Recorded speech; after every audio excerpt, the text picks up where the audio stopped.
Sara, vamos começar pelo começo. Faz uma avaliação, que a gente chamava nos velhos tempos, uma análise de conjuntura do que foi essa eleição, né, de São Paulo e do Brasil para o PT, de São Paulo para a esquerda como um todo, do Brasil para o PT, e depois, se você puder arrematar, falando das duas pesquisas que saíram também, é bom. Bom, pessoal, primeiro, bom dia aí, né, para todos e todas que estão nos ouvindo, Adri, Azenha, Rovai. Olha, eu acho que foi uma eleição bastante difícil, né? Uma eleição que é verdade que o resultado do PT teve uma melhora, né? Nós melhoramos o número de prefeitos, melhoramos o número de vereadores no Brasil, né? Melhoramos o número de votos, nós tivemos 2 milhões a mais de votos para vereadores e 2 milhões de votos a mais para prefeito, sendo que dessa vez nós não lançamos candidato em São Paulo, no Rio, em Recife, que são 3 grandes cidades onde a gente tinha lançado há 4 anos atrás e não lançamos agora. Então, nosso crescimento de 2 milhões foi apesar de não ter lançado candidato nessas cidades. Então, isso foi um ponto positivo. Agora, é verdade que nós tivemos problemas graves, né? Por exemplo, aqui em São Paulo, né? Nós não conseguimos crescer o que a gente imaginava que poderíamos crescer, disputar alguns centros importantes, né? Como Campinas, né? Como Guarulhos, como Mogi das Cruzes, Osasco, Carapicuíba, são cidades onde a gente tinha uma esperança de ter um crescimento e ter vitórias, né? E cidade reeleger, né, o PT em Araraquara. Essa foi uma grande trombada que nós tomamos aí, porque o Edinho fez um governo excepcional, né? Um governo maravilhoso. Ele enfrentou a pandemia, ele criou programas sociais ótimos em Araraquara, um governo nota 10, mas que acabou na reeleição sendo derrotado, né? Apesar de que a candidata, a Eliana Honaim, ela teve mais votos que o próprio Edinho teve há 4 anos atrás, né? Ela teve mais votos, mas foi derrotada porque na reta final o bolsonarismo jogou peso lá. A Michele Bolsonaro foi para Araraquara, o Bolsonaro fez live com o candidato lá, enfim, jogaram pesado para ganhar e ganharam a disputa. Então, eu acho que a gente tem problemas grandes aí a resolver, né?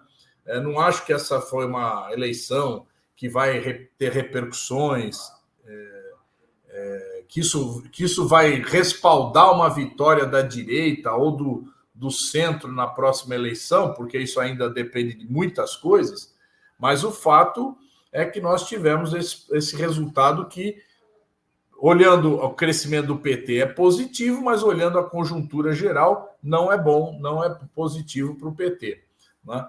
Agora, isso tem questões que a gente tem que analisar. O papel dos governadores, né? Hoje, você nota uma correlação entre eleição de prefeitos e os governadores que estão governando. Então, por exemplo, nós fomos muito bem no Ceará, no Piauí, na Bahia, né, que são estados que nós temos os governadores. No Rio Grande do Norte, colocamos a Natália no segundo turno, lá em Natal, né?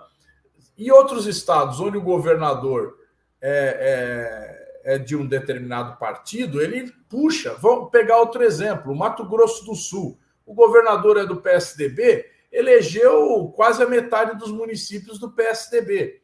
Aqui em São Paulo, a força do governador Tarcísio também puxou essas vitórias do Republicanos e do PSD no estado. Então, a força do governador, em geral, tem preponderado nas eleições municipais. Pelo menos nessa eleição é muito claro isso, né? Terceira questão, nós temos uma situação nacional em que o governo do Lula, apesar de ter uma economia que está indo bem, né, diminuindo o desemprego, diminuindo a fome, né, melhorando o crescimento da economia, Na economia, não temos uma inflação alta, né? A inflação está dentro dos limites aí que a gente projeta. Então, o governo está indo muito bem, os programas sociais estão aí, estão em andamento, né? As coisas estão acontecendo. No entanto, a avaliação do governo é mediana. Nós temos mais ou menos 33% que acham que o governo é ótimo ou bom, 33% que é ruim ou péssimo e 33% que é regular. Então, é uma avaliação regular do governo, não é uma avaliação positiva. Então, isso também, vamos dizer assim, não transfere para o PT o prestígio do governo, porque o governo está mediano ainda não encantou as pessoas. Então, eu acho que tem esse conjunto de fatores. Tem um outro fator também, que a imprensa está destacando agora, que é o papel das emendas parlamentares, né?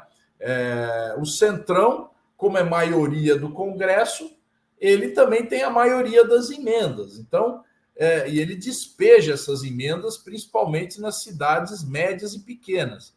E isso faz com que, evidentemente, os prefeitos sejam reeleitos ou reelejam seus sucessores, né, e mantenham o status quo da distribuição de prefeituras no país. Então, são vários fatores aí que são importantes, né, no meu modo de ver. Agora, o fato é que nós precisamos, a partir desse resultado, a gente começar a pensar a eleição de 2026, porque as batalhas serão gigantescas, né? Nós precisamos reeleger o presidente Lula, precisamos trabalhar para eleger governadores e eleger senadores, né? Além da bancada de deputados, é importante a gente fazer um trabalho de eleição de senadores, onde a gente consiga evitar que o bolsonarismo faça maioria no Senado, que é a meta deles. Porque você viu ontem a votação lá na CCJ dos projetos, 3 projetos, 2 PECs e um projeto de lei, né, onde eles propõem reduzir o papel do STF, né, com propostas absurdas, mas, enfim, o que eles querem é impedir que o STF cumpra o papel de guardião da Constituição, né? Então, isso, se eles tiverem maioria no Senado, eles poderão, inclusive, fazer impeachment de ministros do STF. E Zaratini, o que em termos de organização do PT, desse campo progressista, pode ser feito até 2026? Olha, nós vamos ter no ano que vem as eleições internas do PT, né, dos diretórios municipais, estaduais e o diretório nacional. É um momento de renovação, mas tem que ser também um momento de reestruturação política do PT. Eu falo aqui por São Paulo, que eu conheço melhor, né? Você vê, nós lançamos cerca de 140 candidatos a prefeitos, né? Lançamos não sei quantos mil vereadores, mas isso tudo foi feito sem preparação anterior, sem uma articulação. Então, a gente lança candidato a prefeito, tipo assim, ó, você quer ir lá para candidato a prefeito? Eu topo. Então, não adianta, isso não funciona. Nós temos que trabalhar com projetos políticos municipais que, logicamente, vão render projetos políticos estaduais. Então, o PT hoje, vou falar por São Paulo, ele está desestruturado nos municípios, né? Ele não tem organização, ele não se preparou para as eleições, né? E isso nós temos que mudar rapidamente. Nós vamos ter em cada estado as chapas de deputados estaduais, deputados federais e senador. Nós precisamos preparar isso desde já, né? Então, a eleição do PT no primeiro semestre do ano que vem, ela é fundamental para já organizar o partido para as próximas eleições, né? O PT sempre buscou ser um partido que vai além do projeto eleitoral, um partido que tem incidência nos movimentos sociais, no movimento sindical, na vida social e política e cultural do país. Tem que continuar a ser isso, mas cada vez mais nós temos que nos preocupar com a questão eleitoral, né? Porque ela é uma disputa política real que está colocada a cada 2 anos, né? Então, não adianta a gente falar, vamos ficar nos movimentos, tudo bom. Agora eu quero saber quem vai ser o candidato do movimento, quem vai ser o candidato a prefeito, quem vai ser o candidato em cada canto do Estado, em cada canto do país. O Zaratini, o nosso amigo João Pedro de Oliveira Mercedes, que é o nosso artista autista, ele disse que conversou contigo e, na conversa que teve contigo, decidiu ficar no PT. Porque vem sendo convidado por todos os partidos para ir para os partidos e o PT nada lá. Ele traz um trabalho com Jerônimo, de representante autista da Bahia, só que não é remunerado. Parece uma coisa assim absurda isso. Quer dizer, cria um cargo para o garoto. Né?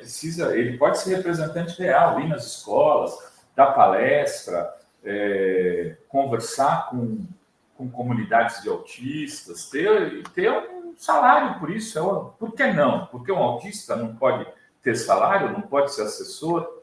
Eu fico meio assustado até com esse tipo de discriminação para mim. Cria um cargo fictício. O menino não tem remuneração para poder fazer um trabalho. E eu fico pensando, queria aqui fazer uma provocação, na reestruturação do PT, só tem um GT das deficiências. Da mesma forma que tem um grupo de trabalho de LGBTQIA+, de negros. Criar esse grupo porque tem o Bolsonaro, quando assumiu, pôs a Michelle lá para falar na linguagem dos mudos, dos surdos, aliás. E a gente não, parece que esses 10% do eleitorado ainda não estão nas políticas progressistas dos partidos. Podem estar até nas políticas públicas, mas não estão nas políticas dos partidos. Eles não aparecem nem... Quantos deputados a gente tem com deficiência na Câmara dos Deputados das bancadas progressistas? Quantos vereadores tem em São Paulo ligados a esse debate? É um eleitorado de pelo menos 10% da população, Zaratini. Olha, Rovai, eu estava falando aqui, a gente não se prepara para as eleições. Então, vou dar o exemplo do João Pedro. Ele foi procurado pelo ACM, foi procurado lá pelo prefeito que foi reeleito lá, o União Brasil. Chama? O prefeito que foi reeleito lá em Salvador. Né?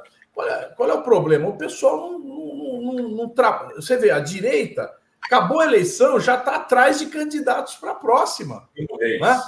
Já está atrás. Bruno Reis. Tem, por exemplo, Carapicuíba, tem lá uma companheira, a Aline, né? A Aline é mãe atípica. Né? A Aline é mãe atípica. Ela estava trabalhando com o PT. O PT de Carapicuíba não deu bola para ela. Ela foi para o PSOL. Foi a candidata mais votada do PSOL. Não se elegeu porque o PSOL não fez o coeficiente. Mas ela foi a mais votada. Entende? Por quê? Porque ela faz um trabalho permanente, sério, em torno da questão dos autistas, das mães atípicas, né? Então, a gente tem que... Estamos falando aqui de uma coisa específica, mas a gente tem que olhar para o conjunto das coisas, né? Então, o conjunto das diversas questões que aparecem na sociedade, a gente tem que já começar a olhar quem são as pessoas que se destacam. A gente tem que convidar. É no esporte, é na cultura, né?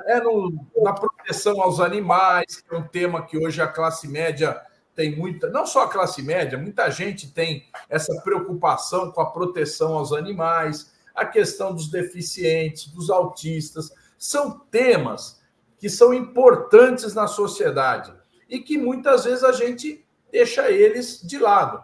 Nós já avançamos muito na luta das mulheres, na luta dos negros, né? As nossas bancadas de negros e negras têm aumentado, as nossas bancadas de mulheres têm aumentado, as nossas bancadas LGBT têm aumentado, mas tem muitas outras coisas na sociedade que a gente ainda tem que buscar ter representantes dentro do PT.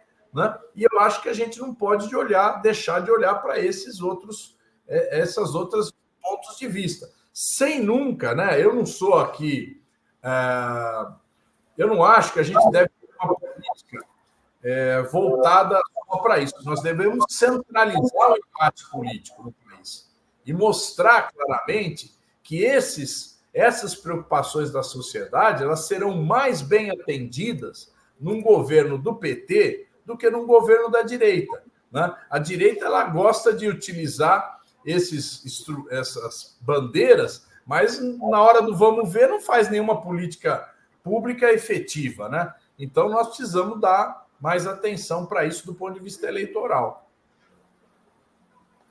E tem que conversar com o Jerônimo lá e falar, ô Jerônimo, pega esse menino pelo braço. Claro. Ele é uma liderança nacional no campo progressista discutindo esse tema. Está em todas as lives nossas, se dedica. Cara, o moleque tem que ser um assessor para esses assuntos, porque ele tem o que contribuir, né? Eu acho que tem que... Jerônimo, o Rovai está falando aqui, ó, ele falou que às vezes me via, então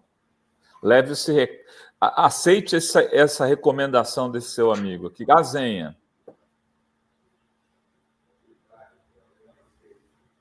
Eu queria saber do deputado o que é que ele estava discutindo, se ele pode contar para a gente, com o Rui Falcão, lá no hotel da coletiva do Boulos, porque a certa altura o deputado saiu com o Rui Falcão para ter um encontro pessoal. Era alguma coisa importante? Eu sou fofoqueiro, então o jornalista tem que olhar tudo. Aí eu falei, nossa, Zarattini, eu queria inclusive entrevistá-lo, mas aí o senhor saiu e foi para um saguão sentar-se apenas com o Rui Falcão. E eu fiquei curioso, não quis interromper para não atrapalhar a reunião, mas era alguma coisa relevante ali em debate? É amizade antiga, viu, Azenha? Não, mas ali era coisa de campanha, gente, porque a reunião continuava. Não... Não, a gente sempre tem que discutir coisas importantes com o Rui Falcão, né? Principalmente que o Rui Falcão hoje está desempenhando um papel muito importante aí na campanha do Boulos, né? Ele se licenciou para cuidar da campanha, que foi uma coisa muito importante. No lugar dele entrou o Pedro Torinho, que foi nosso candidato em Campinas, e também foi importante para o Pedro ocupar essa cadeira por poucos meses aí, mas sempre dá uma relevância, né? Não, mas a gente está tratando do problema, que é um problema importante na campanha, que é o problema do fundo eleitoral, né? Então, reforçar a campanha do Boulos, né? Então, hoje até na entrevista da CBN foi discutido esse assunto, né? E veja só, os jornalistas lá queriam criminalizar o fundo eleitoral, esquecendo de como funcionavam as eleições antes do fundo eleitoral, onde eram doações de empresas, né? Então, antigamente, a gente tinha que ir nas empresas pedir dinheiro, né? E isso, logicamente, cria uma situação muito difícil, porque depois da eleição, as empresas esperam que o prefeito eleito faça alguma coisa em benefício delas, né? Então, isso não é bom.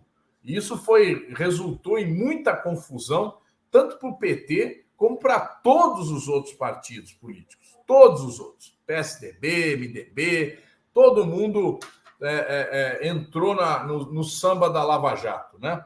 E aí, gente, nós criamos o fundo eleitoral exatamente para permitir que os candidatos tenham a sua independência política, a sua independência econômica, para poder defender suas plataformas, né? Então, hoje você vê a candidatura do Boulos, ele pode falar tranquilamente que vai rever o contrato das empresas de ônibus, ele pode falar tranquilamente que ele vai rever os contratos das empresas de lixo, né? Que ele vai fiscalizar as OS, coisa que ele tem dito. Por quê? Porque ele vai rediscutir o plano diretor da cidade, que tem os interesses aí do setor imobiliário. Então você vê, eu não sei se as pessoas prestaram atenção nisso, mas o Boulos tem uma plataforma absolutamente independente dos principais atores econômicos da cidade de São Paulo, que são esses que eu citei: transporte, lixo, saúde e o setor imobiliário. Né? E as funerárias também, né? A questão da privatização. Tem a funerária. É menor, né? O funerário é um interesse pequeno, mas é importante, né? É importantíssimo, porque todo mundo morre, né? Todo mundo tem um parente que morre, né? Depois tem também os parques, né? Que foram privatizados, né? Que é uma vergonha. A começar do Anhangabaú. Que é considerado um parque, né? E foi privatizado e hoje a prefeitura é obrigada a ceder uma área importantíssima da cidade para interesses privados, né? Então, nós precisamos rever isso aí tudo, né? Rediscutir, fiscalizar. Algumas coisas nós não vamos conseguir reverter, mas nós temos o dever de fiscalizar e garantir o melhor para a população. Só tem aqui alguns superchats. O Faz Wellington dizendo: campanhas municipais sem apoio e sem dinheiro do PT. Andréa Cristina, deputado, ações sociais, culturais de rua urgente. A Paula Beiro está dizendo que o PT tem um setorial nacional de pessoas com deficiência. O Gustavo de Lucena está dizendo: boa tarde, pessoal. Aqui em Natal teve uma vereadora trans, a Tabata Pimenta, que foi bem eleita usando as pautas das pessoas deficientes. E a Andréa Cristina está dizendo: cadê as ações sociais de ruas progressistas? Se não fazemos, os mercadores da fé fazem. Aposentados também votam. Cadê o ministro da Cultura, Social, etc.? Falando em Ministério da Cultura, eu quero perguntar o seguinte: não é hora de fazer uma bela reforma ministerial, Zaratini? Porque, assim, eu acho que chegou a hora das urnas. Tem ministro que ninguém sabe, ninguém viu, não aparece, não fala, não tem políticas, não tem tradição política, não tem compromisso partidário. A gente vê as ações muito sem consequência. Eu acho que isso é um pouco o resultado das aprovações do Lula, também tem um pouco a ver com isso. A gente aqui convida ministros para virem para conversar. Quem vem? Paulo Teixeira, Paulo Pimenta, Alexandre Padilha, são os que têm compromisso com política, e talvez mais um ou outro aqui. Os outros não conseguem sequer entender o nosso ecossistema informativo, né? Tem ministro que deveria estar o tempo todo aqui na fora. Uma delas é a Margarete Menezes, nunca veio, né? A Aniele, o Silvio Almeida, que acabou de sair, para não ficar só na Aniele. Pessoas que não fazem o debate público. Você é uma pessoa que discute essa questão, né? Com esse balanço da política, das eleições, Zaratini, tem quadros que não vão se eleger, mas que cumpriram papel maravilhosos e que são da política e que poderiam, não, mesmo que não vá para o ministério, ir para o governo em cargos importantes para trazer a política de novo para dentro do governo Lula. Ou estou errado? Não, eu acho que você está certo num aspecto, Rovai, que é o fato de que os ministros têm que fazer política sempre, né? E fazer política significa debater com a população e debater, evidentemente, pelos canais de comunicação que existem. Então, é fundamental que os ministros tenham esse papel de jogar para frente, de debater, de falar as propostas, de falar o que vai fazer, o que está fazendo, né, para poder ganhar apoio, né? Isso é importante, né? Isso é um lado que eu me lembro o Sérgio Ribeiro, que foi nosso candidato em Carapicuíba, que foi prefeito.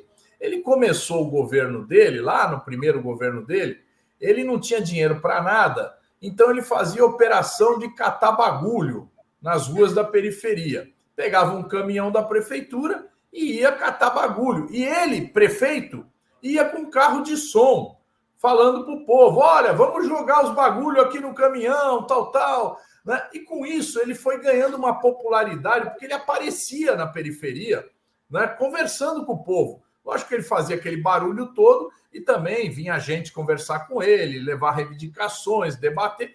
Então ele, naquela época nem existia a internet como tem hoje, mas ele fazia um barulho danado com um caminhão da prefeitura e um carro de som, né?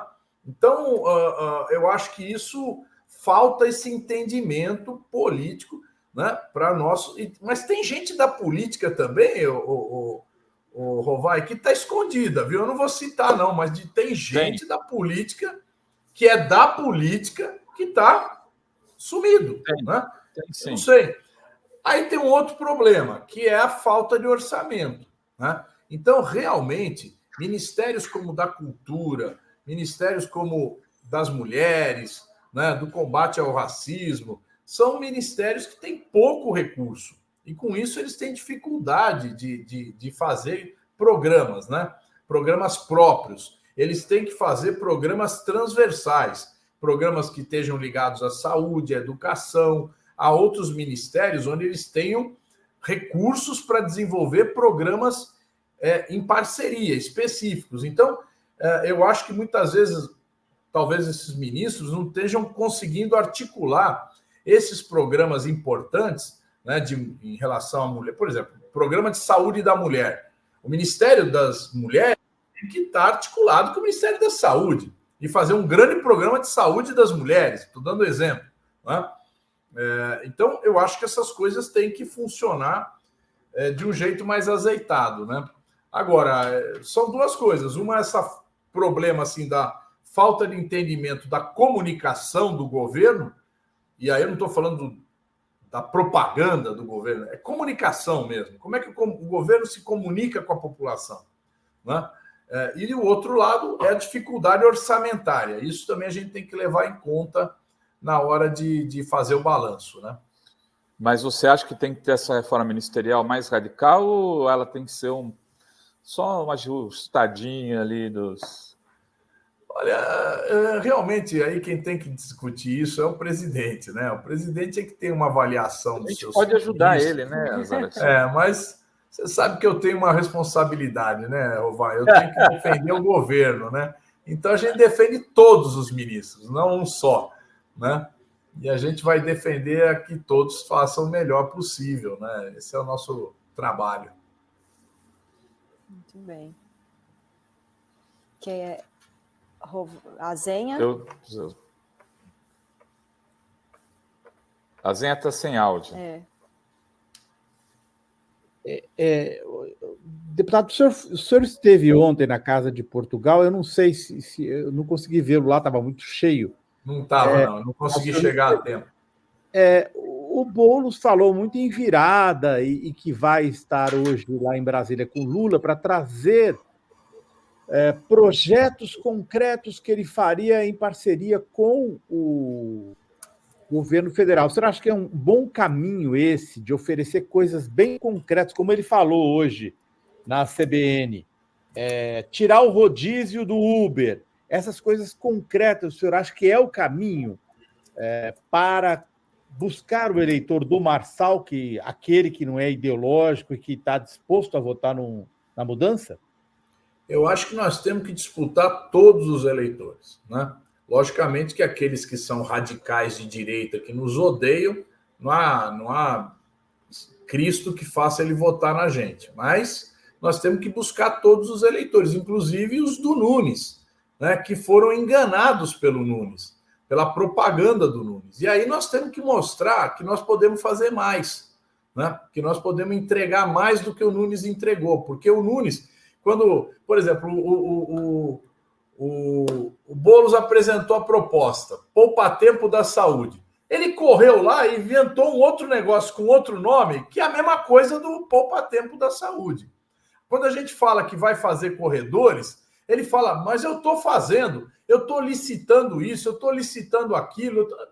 Porra nenhuma, pô. O cara passou aí 3 anos e meio e não botou nada para funcionar, só fez obra emergencial, que superfaturada, e as coisas fundamentais ele não fez. Né? Essa situação do Uber, o Boulos está indo corretamente. São milhares de motoristas de aplicativo que precisam ter respeito na cidade. São trabalhadores, né?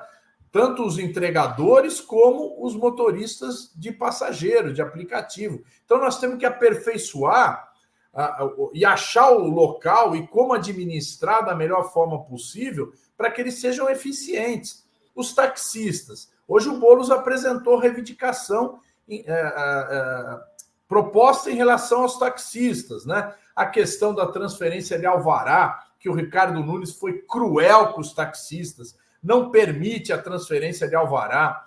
Ele colocou a questão da utilização da faixa exclusiva do ônibus quando tiver o veículo sem passageiro, por conta de que isso dá mais dinâmica. A utilização de propaganda nos carros para poder melhorar a rentabilidade do táxi. Então, são questões que a gente tem que buscar atender reivindicações, né? E são reivindicações possíveis de atender e que o Ricardo Nunes não atendeu, né? O Ricardo, por exemplo, um outro exemplo, eu não sei se o Boulos vai falar disso, revisão das prestações da Coab. As prestações da Coab são altíssimas, são totalmente fora do padrão. Então, eu conversei isso com o Boulos já, vai ser feita a revisão das prestações da Coab, né? E das moradias populares que são administradas pela prefeitura. Isso tem que ser feito.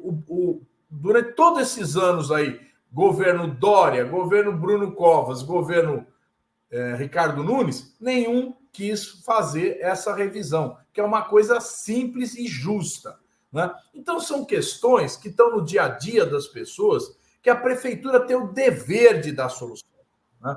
Então, o Boulos dá propostas concretas para resolver os problemas da população.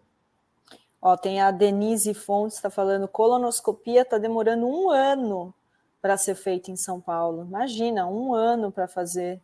400 mil pessoas na fila dos exames médicos. 400 mil. Então, você imagina quanto tempo dura a fila. Mas uma das questões que o Boulos quer resolver é o poupa-tempo, justamente para dinamizar esses exames. Mas antes disso, ele vai ter que fazer um mutirão, até que fique pronto os poupa-tempos, ele vai ter que fazer um mutirão para reduzir essa fila, né? Então, nós vamos ter que fazer uma contratação de exames, provavelmente não só na estrutura do município, mas até na estrutura privada, para que essas 400 mil pessoas sejam atendidas. Não é possível isso, né? Agora, você acha que no primeiro turno todas essas questões assim ficaram em segundo plano, tão importantes de propostas que fazer por conta do Pablo Marçal? Zaratim? Não só por conta do Pablo Marçal, mas por conta do tempo de TV. Olha só, nós tínhamos 1/3 do tempo do Ricardo Nunes, né? Ele tinha mais de 60% do tempo. Nós tínhamos lá 1/3 do que ele tinha. Então, a gente tinha que responder às acusações do Nunes, responder às acusações do Pablo Marçal e ainda fazer alguma proposta. Então, é realmente pouco tempo. Agora, nós temos mais tempo na TV, no rádio, temos tempo igual, né? Vamos poder equilibrar melhor o jogo, né? Então, eu acho. E também, esse fator Pablo Marçal, que era um fator inédito nas campanhas eleitorais, né? Um cara que não tem responsabilidade nenhuma com aquilo que fala, né? Ele fala qualquer coisa, não está nem aí. Esse cara está fora do jogo. Então, pelo menos esse fator aí está eliminado, né? Falar nisso, Zaratini, como vai, assim, olhando o cenário eleitoral, o Boulos teria que tirar 80% dos votos da Tabata, pelo menos, uns 8% desses 10%, e pegar ali mais metade do eleitorado do Marçal, pelo menos, para ganhar no segundo turno. Ou 45%, 40%, uma coisa por aí. Porque os votos do Novo vão todos para o Nunes. Ou então roubar votos do próprio Nunes, que é uma outra opção, né? Mas como dialogar e conseguir 50%? Aí vamos pegar essa franja, 40%, dos eleitores do Marçal. Olha, os eleitores do Marçal, em boa parte, são eleitores muito radicalizados à direita, né? Uma parte. Mas outra parte não. Uma outra parte que acha que a cidade está ruim, que as coisas estão ruins, e ele quer uma mudança. Então, nós temos que buscar esse eleitor que quer uma mudança, né? E, para isso, nós temos que apontar qual é a mudança que tem que ser feita.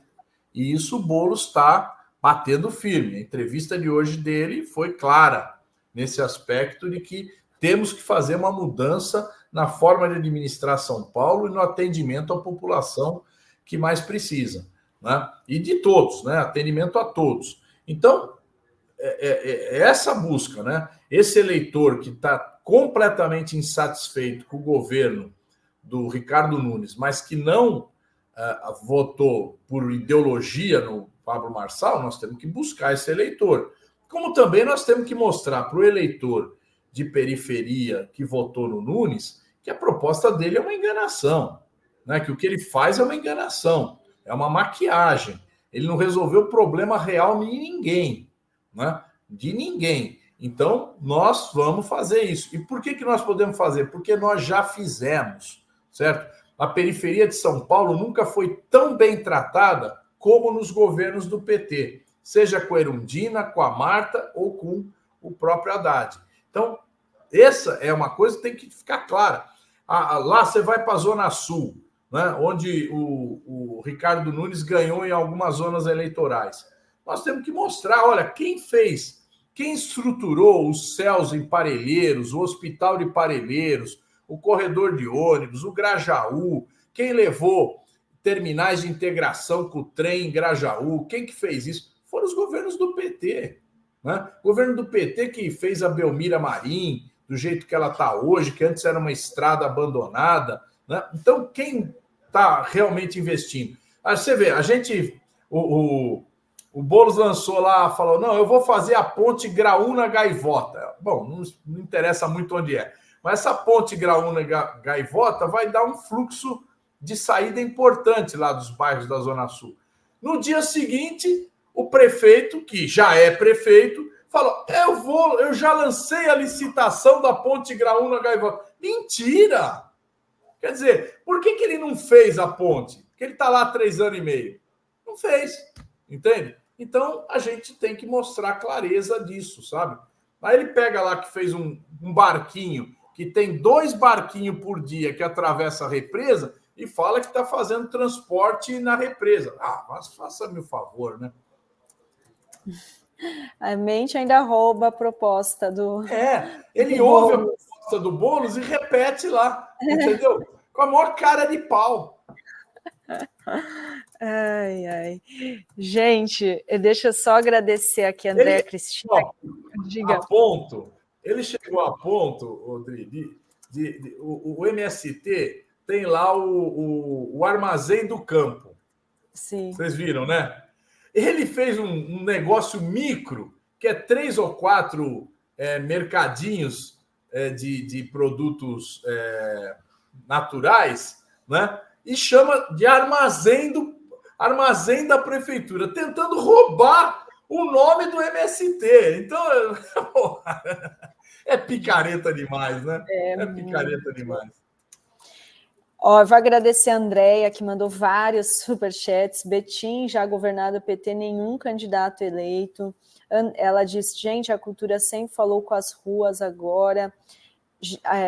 Esse está repetido. E carros de som nas campanhas, vamos para cima, sim.